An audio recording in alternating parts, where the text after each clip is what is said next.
Salut les gars, j'espère que vous allez bien. Petit réveil, il est actuellement 9 h à Dubaï. Le soleil est en train de est déjà levé en vrai depuis longtemps, c'est moi qui me lève assez tard. Mais la session asiatique, elle clôture dans quelques heures parce qu'il est actuellement 6 h en France, donc j'ai le temps, je me lève pas trop tard, pas trop tôt. Comme ça, j'ai quand même le temps de me réveiller tranquillement avant de commencer à attaquer ma session. Alors aujourd'hui, on a une journée qui va être un petit peu moins active que les derniers vlogs que j'ai pu vous faire, même si quoique on a quand même pas mal de choses à faire aujourd'hui, on a quand même une journée qui est bien remplie. Mais je suis content de vous faire cette vidéo aujourd'hui parce qu'on a une journée quand même qui est beaucoup plus représentative de ce que je vais faire habituellement quand je vais être dans des journées où je vais uniquement travailler. C'est-à-dire que là, sur les dernières vidéos, c'était plus un équilibre entre profiter et travailler. Et là, aujourd'hui, on a vraiment une journée full charbon. C'est-à-dire que j'ai beaucoup de choses à faire et c'est beaucoup plus représentatif surtout de à quoi ressemblent en vrai mes journées, parce que c'est bien de montrer le beau lifestyle, etc. Mais si vous voulez prétendre arriver à ce niveau de vie, ça demande aussi beaucoup de travail derrière. C'est pour ça que pour moi, c'était important de faire cette vidéo. Je vais vous expliquer le plan de la journée et je vais vous expliquer également le contexte du coup dans lequel on est. On est actuellement à Dubaï, mais pas du tout dans le même contexte que habituellement. Avant ça, je vais me commander un petit truc à manger et je vais aller prendre une douche le temps que ça arrive et puis ensuite on se pose tranquillement à mon bureau pour parler de tout ça. Hello boss, thank you very much. Bon les gars, aujourd'hui on a une journée qui est assez chargée, une journée, alors je suis content de faire cette vidéo comme je le disais parce que c'est une journée qui va être beaucoup plus représentative de à quoi ressemblent mes journées habituellement, parce que au-delà des villas, des penthouses, des sportives, etc., il faut savoir que quand on est à ces moments de notre vie, en fait on est à des périodes où on fait vraiment le minimum niveau travail, c'est-à-dire qu'on va alterner entre profiter et travailler, mais si vous voulez c'est un petit peu comme vous allez quand vous allez à la salle, que vous excellez déjà dans un bon domaine et que vous faites plus que 2 séances par semaine. Vous perdez pas, vous gagnez pas, mais vous savez que vous maintenez un niveau moyen, votre niveau moyen. Dans le business, c'est exactement pareil. Et là, dernièrement, j'ai décidé de me renfermer. On a bien profité toute l'année 2024 en réalité, ce qui en soi est normal, j'ai envie de vous dire, parce qu'en fait, quand tu arrives dans un nouveau monde et que tu commences à gagner des sommes qui sont beaucoup plus importantes que ce que tu aurais pu imaginer avant, ou ce que les gens gagnent de là où tu viens, évidemment, tu découvres une nouvelle vie, donc tu goûtes à cette nouvelle vie, mais je pense qu'au bout d'un moment, tu as deux choix aussi qui s'offrent à toi, soit tu continues de profiter, et tu maintiens ce stade moyen, entre guillemets, dans ton business en faisant que le minimum, mais le truc, c'est que c'est pas éternel, parce que le trading, ça demande une constante adaptation, ça demande plus que de faire uniquement le minimum, ça a un travail de collection de données qui est assez colossal, au-delà de l'analyse, au-delà de tout ce que vous avez à faire à côté. Donc, au bout d'un moment, je pense qu'il y a deux offres qui s'offrent à toi. Soit tu continues de profiter et tu maintiens ce niveau de vie moyen et tu finiras par t'écrouler. Et Dieu sait qu'à Dubaï, il y a énormément de personnes qui viennent ici 2 mois, 3 mois, 4 mois, etc. et qu'on ne voit plus jamais. Autant vous dire qu'on sait pourquoi. Soit tu restes discipliné, tu retournes chez toi, tu te renfermes et tu charbonnes. Bref, je vais arrêter de blablater, on va aller sur les graphiques, on aura l'occasion de reparler un petit peu ce soir. Alors pour vous parler un petit peu de la journée, j'ai fait des notes également sur ce que j'ai à faire aujourd'hui. Grossièrement, jusqu'à 19 h, je vais faire que travailler, manger et travailler, donc manger et trader en fait, tout simplement. À 19 h, j'ai rendez-vous au studio de podcast pour un nouveau concept, tourner des nouveaux concepts. Alors en fait, je vais revoir tout simplement vos setups pour ceux qui ont suivi la formation à 27 €. D'ailleurs, le lien est dans la description, je vous apprends littéralement tout dans cette formation. Comme je le répète dans les vidéos, c'est des choses il y a quelques mois que je me serais interdit littéralement de vendre à n'importe qui ne me paierait pas au moins des milliers d'euros au vu de ce que ça me rapporte. D'ailleurs, pour ceux qui n'ont pas vu ma vidéo sur mes résultats de l'année 2024, elle est sortie il y a déjà quelques semaines. Je pense que c'est la 4e, 5e vidéo que j'ai sortie au moment où je sors cette vidéo, peut-être un peu plus en réalité, j'en sais rien. Mais bref, en tout cas, allez voir cette vidéo, elle est épinglée de toute façon sur ma chaîne YouTube. Je pense que quand vous allez dans l'onglet accueil, et je montre littéralement en fait tous mes résultats sur l'année 2024 sur mes plus gros comptes, sachant que là je vais me mettre à faire aussi pas mal de prop firmes prochainement. Mais bref, on va pas en parler maintenant, je vous en parlerai plus tard dans notre vidéo. Bon, du coup, on va commencer par analyser comme d'habitude les paires majeures et voir les setups qui s'offrent à nous, sachant que ce week-end, du coup, je n'ai pas fait d'analyse en pré-amont. Généralement, en fait, j'ai pas besoin parce que je vais me lever assez tôt à Dubaï. Bon, alors là, j'ai fait l'intro, j'ai pas mal de choses à faire ce matin, donc au final, j'ai pas eu le temps de le faire. Et puis surtout, je voulais attendre d'être en vidéo pour le faire. Mais généralement, comme je vais me lever vers 8 h, 9 h à Dubaï, j'ai pas besoin de faire mon analyse le soir avant de me coucher, vu que je vais avoir assez de temps, vu que j'ai 3 heures de décalage ici, 3 heures d'avance par rapport à la France. Il va être 6 h quand je vais me lever en France, donc ça me laisse le temps que la session asiatique se clôture pour faire mon analyse et voir s'il y a des choses intéressantes à venir chercher cette semaine. Alors ici en l'occurrence, du coup, la session asiatique est déjà clôturée et je n'ai pas préparé mes setups, donc on va voir ça ensemble parce que j'attendais justement j'attendais lancer le rec du coup pour faire ça avec vous. Donc on va commencer par analyser le gold, et déjà sur le gold on a une tendance haussière qui est très bien définie en M30, quelque chose que j'aime beaucoup parce que comme je vous l'avais déjà expliqué dans plusieurs vidéos, le gold a une tendance de fond qui est haussière, donc évidemment de manière générale on va toujours privilégier une configuration à la hausse quand on va venir se passer en M30 ou quand on va venir se placer, enfin quand on va venir faire une analyse en tout cas sur des plus hauts time frames. Si on vient chercher évidemment des configurations en M5, M1, etc., bon, se fier à la tendance de fond, c'est pas forcément quelque chose d'important, mais ici en l'occurrence, en M30, ça va être quelque chose d'important à prendre en compte parce que si vous allez en daily et que vous dézoomez sur le marché du gold, là vous pouvez voir que sur le très long terme, c'est un marché qui a une tendance de fond qui est vraiment haussière, qui est très haussière. Donc évidemment, c'est quelque chose qu'il faudra prendre en compte dans notre analyse. Sur le marché de l'euro USD, je peux vous le dire d'avance, on n'a rien de très intéressant. On avait ce mouvement qui était potentiellement intéressant, mais le prix est déjà venu corriger à ce niveau, donc on ne va pas venir chercher une entrée si le prix revient au niveau des 50% ou alors revient au niveau de ce bloc de contrat, tout simplement parce que le prix en fait a déjà corrigé à ce niveau. Et là actuellement, il a bien baissé, ce qui fait qu'en fait, si le prix revient sur ce niveau de prix, on sera plus sur une correction, mais on sera sur un retracement parce que le prix aura justement cassé des nerfs plus hauts, cassé des zones qui vont nous donner des premiers indices que le prix peut potentiellement se retourner à contresens de notre trade. Donc en fait, si le prix revient à ce niveau, pourquoi ça sera pas intéressant? Parce qu'on aura déjà trop d'indices qui nous montrent, comme je l'ai dit, que le prix peut se retourner à contresens de notre trade. Donc c'est pas un bloc de contrat qu'on va prendre en compte par rapport au contexte du marché actuel. Là, ce qu'on veut vraiment maintenant, c'est un bloc de contrat avec à la limite un range jusqu'à la prochaine session asiatique et qu'on ait la correction au niveau des 50% et au niveau de notre bloc de contrat. Donc pour ceux qui ne comprennent pas également ce que je suis en train de vous expliquer, je vous invite encore une fois à prendre la formation à 27 €. Je ne fais pas de profit sur cette formation, c'est pour rembourser les publicités tout simplement, mais de base elle devait être gratuite, dans laquelle je vous enseigne littéralement toute ma stratégie, donc tout ce qui me permet d'avoir les résultats que je vous ai montrés dans les dernières vidéos ou tous les résultats que je vous montre sur mes autres comptes justement dans cette même formation. Vous pouvez voir la vidéo, comme je l'ai dit, j'ai fait une vidéo sur ma chaîne YouTube que vous pouvez regarder où je reviens littéralement sur tous mes résultats de l'année 2024 et tous les résultats justement que j'expose dans cette vidéo, c'est des résultats que j'ai eu grâce à cette stratégie que je vous donne dans la formation justement à 27 €. Donc le lien est dans la description. Donc ici ça va pas forcément nous intéresser vis-à-vis de ce bloc de contrat. Là ce qu'on aurait aimé c'est vraiment venir se positionner justement sur la correction et non pas attendre le retracement.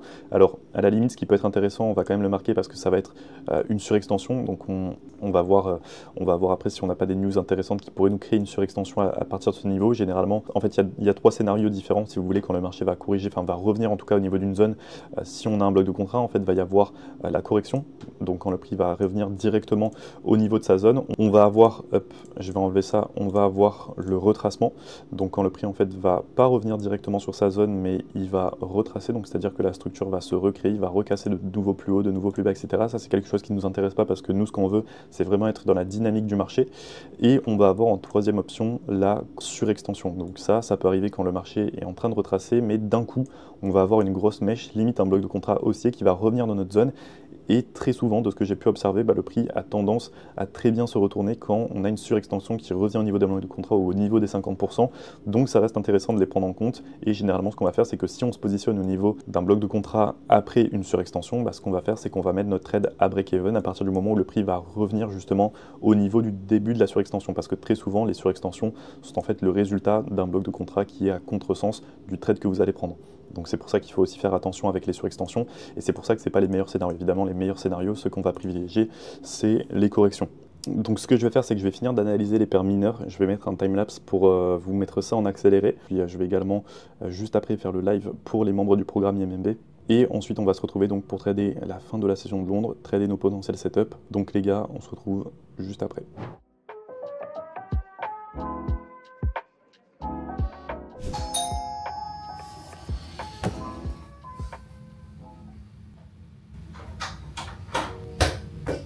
Bon les gars, d'ailleurs je vous ai pas montré, j'ai acheté un nouvel écran, enfin j'ai pas acheté un nouvel écran, alors je vais décaler ça un peu, j'ai pas acheté un nouvel écran, j'ai acheté une sorte de double screen en fait qu'on peut coller, je vais vous retourner. Une sorte de double screen qu'on peut mettre, qu'on peut attacher en fait sur les ordinateurs portables, ce qui est très pratique vu que ça me permet de faire du multitask, mais en fait c'est surtout quand je fais le rec des écrans pour le challenge 500 € en 500K. En fait ça me permet de cette manière de travailler sur un autre écran parce qu'avant je travaillais sur le petit pavé tactile qu'il y avait en bas, mais je vous avoue que c'est pas très pratique. Alors celui-là n'est pas branché parce que je suis obligé d'enlever le chargeur de mon PC pour le brancher, mais en fait moi j'ai juste besoin de deux écrans, donc généralement je laisse juste celui-là d'activer. Donc les gars, on va trade déjà la session de New York, la fin de la session de Londres. Il est actuellement 13h30 en France, donc on va trade la fin de la session de Londres. Avant ça, on va se taper un petit repas, sachant que j'ai commandé du coup un petit saumon avec du riz. J'ai un resto en bas de chez moi qui est vraiment très bien et qui sert de vraiment bon plat. En l'occurrence le saumon avec le riz, il y a des légumes en plus, c'est vraiment une bonne portion. En l'occurrence ça, c'est très dur de trouver du saumon pour moins de 20 €, enfin des plats livrés en tout cas avec du saumon fumé pour moins de 20 €, et pour ça j'en ai pour 15 €. Donc franchement bénéf, et en plus ça me permet, alors Pour le coup, la bouffe, c'est quelque chose à laquelle je fais quand même pas mal attention. J'essaye de pas manger de la merde parce que la bouffe, ça joue aussi beaucoup sur votre fatigue, sur votre productivité et beaucoup d'autres choses. Donc la bouffe, j'essaye vraiment de faire attention. Bon, en l'occurrence, je vous dis ça, mais en fait, vis-à-vis de la nourriture, c'est surtout pour gagner du temps que je commande parce que j'ai pas le temps évidemment de cuisiner moi-même. Enfin, j'ai le temps, mais je préfère utiliser ce temps du coup pour travailler encore plus.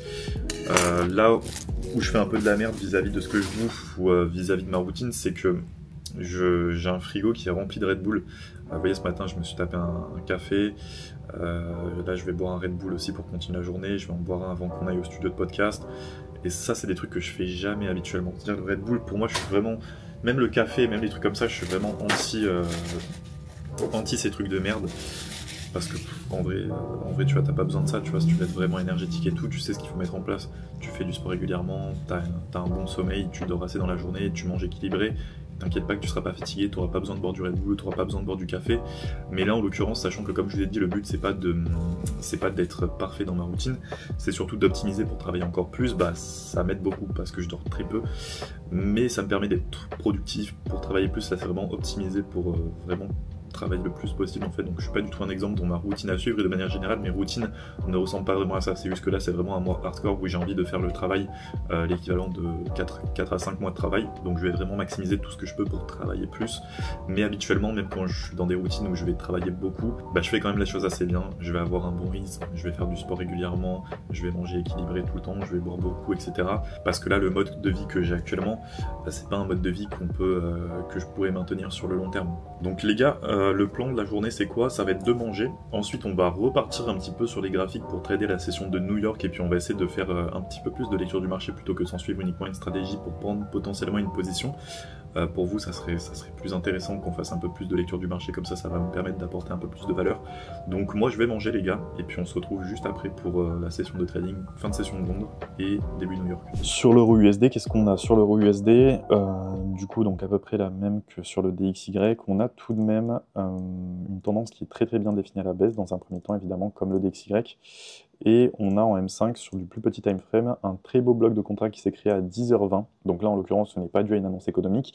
La grosse différence entre les blocs de contrat, c'est les blocs de contrat instit et les blocs de contrat fondamentaux. Les blocs de contrat fondamentaux ne vont pas nous intéresser parce qu'évidemment la cause du bloc de contrat en question c'est une annonce économique et non pas le niveau de prix en question sur lequel on se trouve. Donc nous on va uniquement se focus sur des blocs de contrat instit parce qu'on sait qu'il y a de grandes chances que la zone de prix en question sur laquelle le bloc de contrat s'est créé soit la raison pour laquelle des institutions, des market makers ou peu importe, ont vendu ou acheté à ce niveau.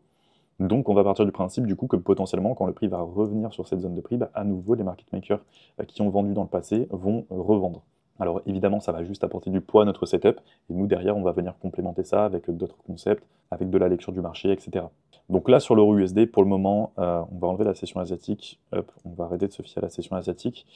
Et là pour le moment par rapport au contexte du marché, pour moi, ça reste... Ah, c'est vrai qu'on n'a pas eu de grosse correction sur cette tendance baissière, donc ça serait pas irréaliste que le prix se retourne quand il revient au niveau de ce bloc de contrat, donc pour moi, ça mérite tout de même d'être surveillé. Je vais tracer ce bloc, et puis on va mettre une alerte. Hop.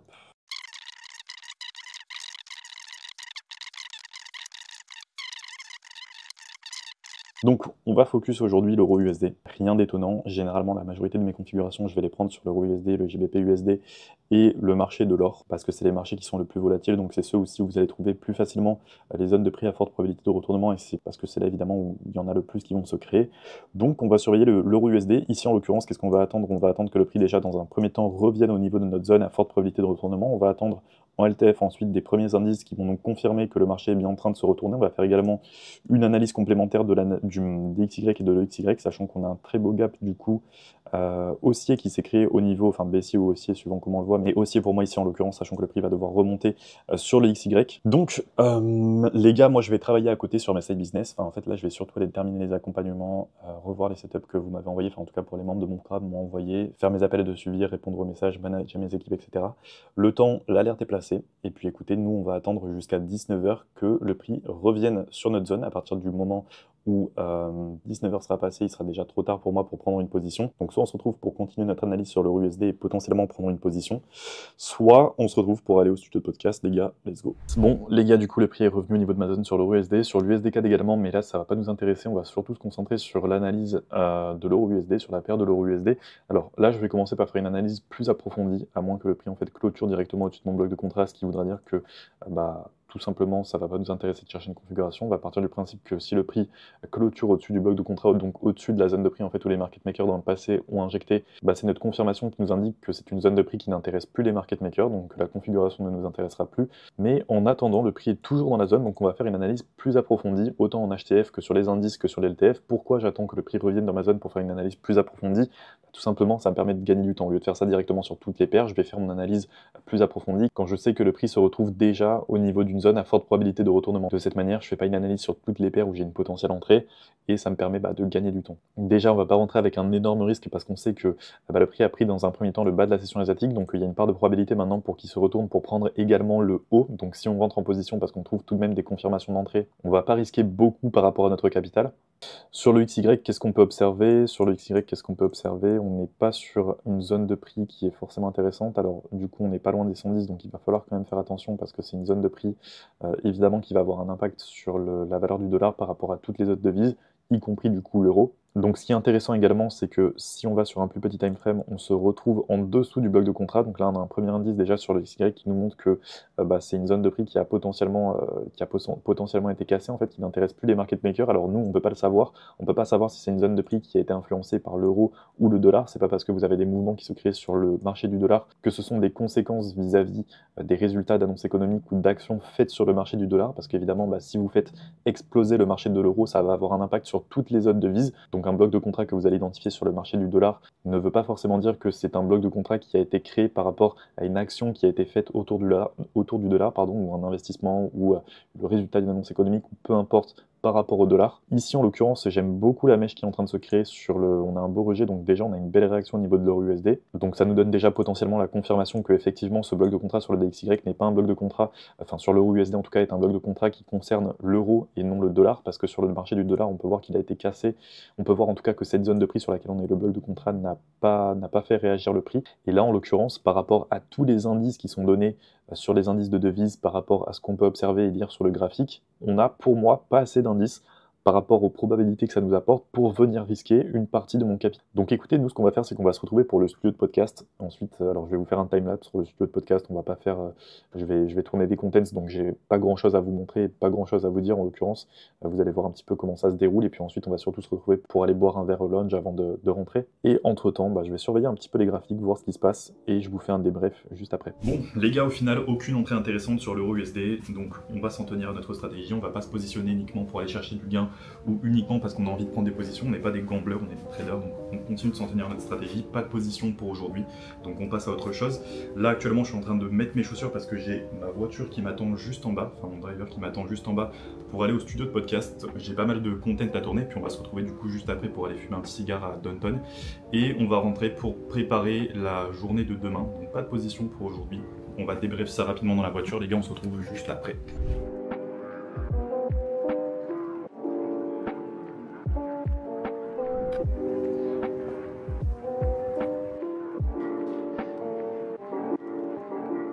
Ici, ce qu'on aurait préféré pour maximiser nos probabilités, c'est d'attendre du coup une deuxième cassure dans le sens, encore une fois, de la première. Comme ça, tu n'as non plus un indice que le prix peut potentiellement se retourner, mais tu as une confirmation. Et sur le long terme, en ajoutant ça à tes setups, ça te permettra d'ajouter beaucoup de probabilités à toutes tes configurations.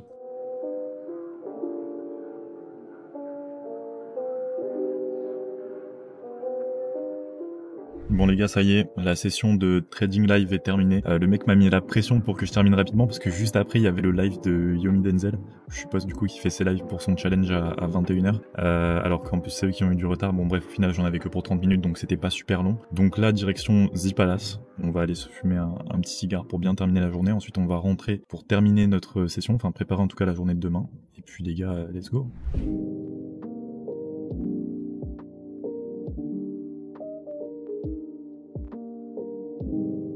Bon, les gars, ça y est, du coup, on est installé.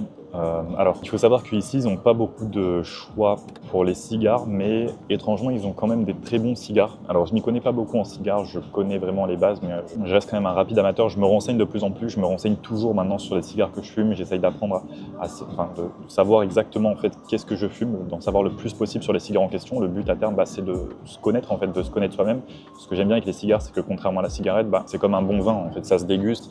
Il y a énormément de variétés différentes et puis surtout, ça a une vraie saveur. C'est pas juste tu remplis ta jauge de nicotine et puis ça y est, tu vois. Ici, en l'occurrence, donc un Nicaragua Don Tomás. Pour les amateurs de cigares, je pense que vous allez reconnaître assez facilement de par la couronne violette et dorée. Donc, je vais vous descendre la cam. Vous voyez un petit peu mieux.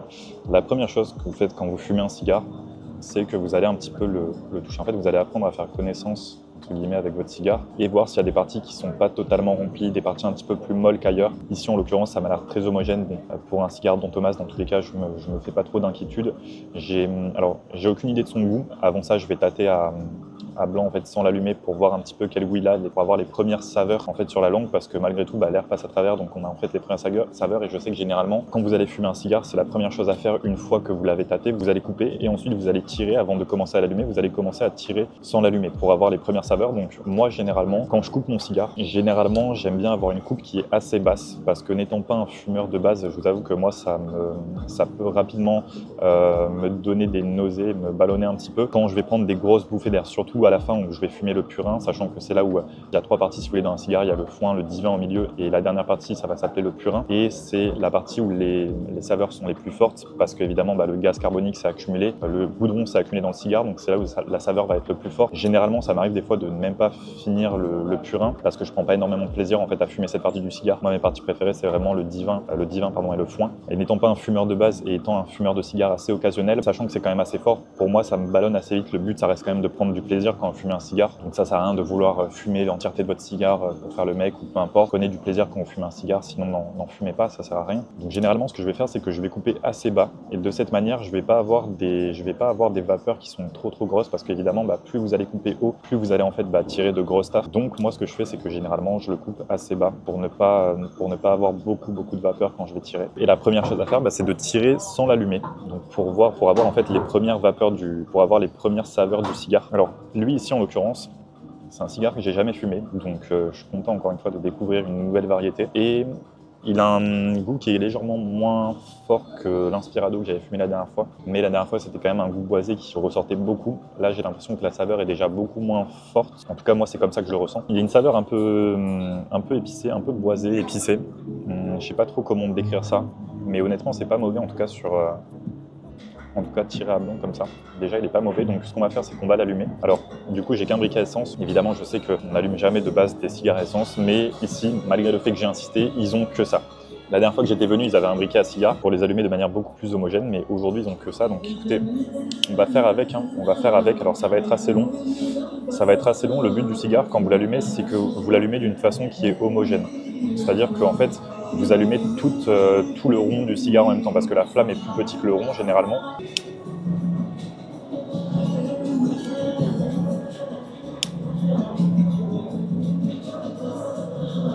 Une fois que vous l'avez allumé,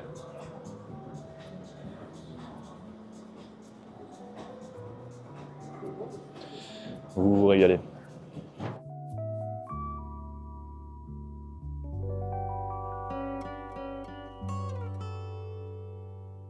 Et je suis pas déçu, je le trouve beaucoup moins fort du coup que l'Inspirado que j'ai pu fumer. Pour les amateurs de cigares qui regardent la vidéo, je le trouve, en tout cas en ressenti, je le trouve beaucoup moins fort que l'Inspirado White. Alors je me suis pas renseigné sur son prix, je vais regarder après combien il coûte en moyenne.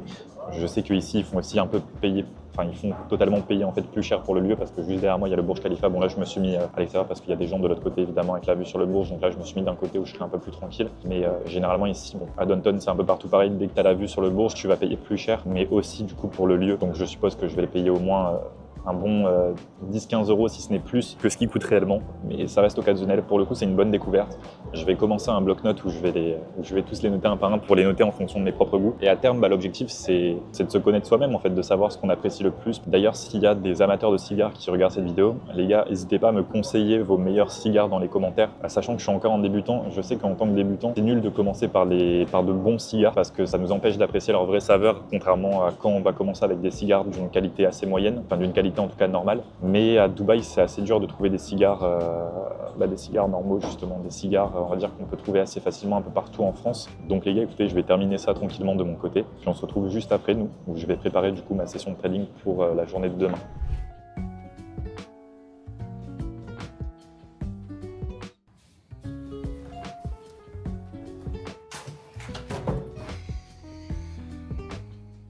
Bon, les gars, ça y est, je suis bien arrivé chez moi. Je viens de rentrer, j'ai déjà mangé également et je passais m'arrêter pour manger rapidement. Il est déjà assez tard. On va faire du coup ensemble ce travail d'analyse. Alors on avait du coup un setup potentiel à surveiller sur le marché de l'or. Finalement, vous voyez que la zone a cassé. Donc on a un premier indice là que le marché peut potentiellement se retourner à la baisse. Donc on a bien fait de ne pas venir chercher une position ici. Effectivement, cette mèche représentait une zone trop faible pour venir chercher une entrée. Donc on a bien fait de ne pas se placer et au final le marché est en train de se retourner. Donc pour le moment il n'y a rien de très intéressant, on ne va pas surveiller cette paire sur les prochains jours. Je pense qu'il n'y aura rien à faire sur les prochaines semaines. Vis-à-vis de l'euro USD, donc au final le prix avait bien corrigé au niveau de notre zone, mais on avait plus d'indices que ça, si ce n'est aucun indice en fait, mis à part le fait que le prix était revenu sur une zone à forte probabilité de retournement, que le prix allait continuer sa baisse. Donc j'ai décidé de ne pas me placer et puis au final le prix est toujours dans ce range. On a toujours le gap au niveau de l'XY qui nous donne un gros indice que l'euro peut continuer à monter, donc casser potentiellement sa zone. Et en plus de ça, le bloc de contrat donc avait été cassé sur le XY. Donc pareil vis-à-vis de l'euro USD, on n'a rien de très intéressant pour le moment. Sur le GBP USD, alors j'avais regardé un petit peu sur les paires majeures, etc. On n'a rien de très intéressant. Le prix avait corrigé du coup au niveau du USD 4, mais j'ai décidé de ne pas prendre la position parce qu'on avait une zone pour moi qui n'était pas assez importante en termes de volume, en termes de liquidité injectée par rapport au mouvement qu'on peut avoir dans le passé pour venir chercher une position. Donc pareil sur le USD 4, même si on a des tendances qui sont assez significatives, on n'a rien de très intéressant à surveiller. Vis-à-vis de l'USD CHF, le prix au final a continué sa hausse, donc il est venu prendre le haut de la session asiatique. Donc pour le moment, pareil, on n'a pas eu de nouveaux blocs de contrat sur de nouvelles zones sur lesquelles on pourra se baser demain. Là, on est trop éloigné du coup de notre bloc de contrat, donc maintenant, si on retourne dessus, on va arriver dans un retracement. Donc on aura un premier indice en fait que le marché peut potentiellement se retourner, ce qui fait que ça ne sera pas intéressant de venir chercher une position sur l'USD CHF, sur l'euro, sur la UDUSD, pardon. Là, on n'a rien de très intéressant. On a potentiellement ce bloc de contrat, mais pour moi, en fait, ce qui m'embête un petit peu, c'est cette correction qui est déjà venue combler une bonne partie du gap. Tout de même,